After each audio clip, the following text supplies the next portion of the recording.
Another weekend, another demonstration organized by the Hong Kong press.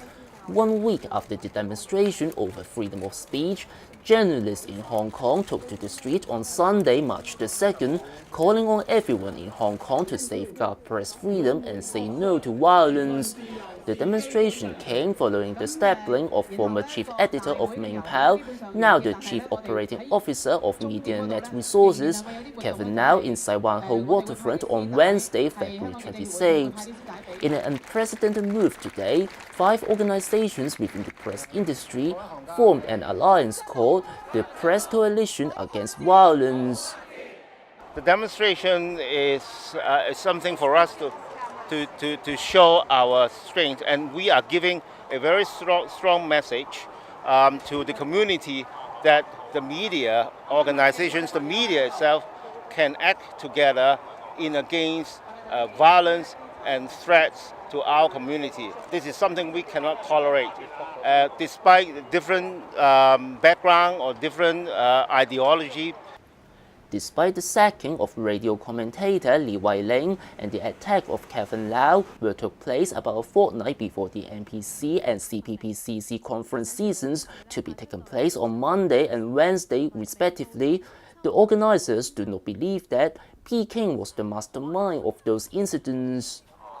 Well, I would not draw much on association with the NPC. I mean, the deteriorations in Hong Kong's press freedom has been happening over the years, since 2003, when 500,000 people took to the street to protest against the introduction of national security law. So the NPC is not much an element in here.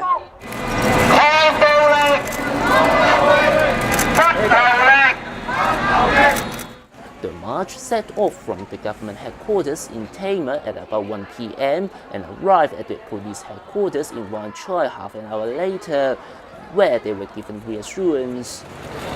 I would like to emphasize that the police would not tolerate any violence in Hong Kong.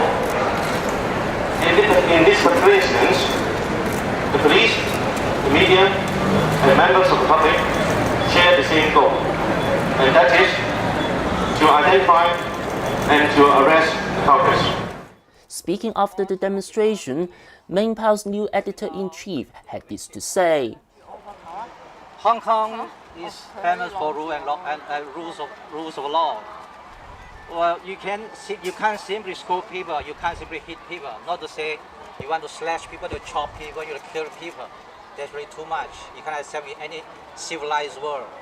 So we hope the police in Hong Kong will take as soon as possible to catch the culprit, and we also hope our colleague, Mr. Kevin Lau, will recover as soon as possible. Thank you very much. But he refused to give reassurance to his fellow colleagues over editorial independence. Shortly after the demonstration was concluded, the government issued a statement saying Hong Kong is a law-abiding society where violence is not allowed. The government will continue to make its effort to safeguard Hong Kong's freedom of speech and freedom of press. These are the key elements of keeping Hong Kong as a world-class city, as well as the key factors of maintaining sustained development in Hong Kong. But it didn't say in what form and what way. The manhunt and the fight of freedom of press in Hong Kong continue. Eric Low, INT.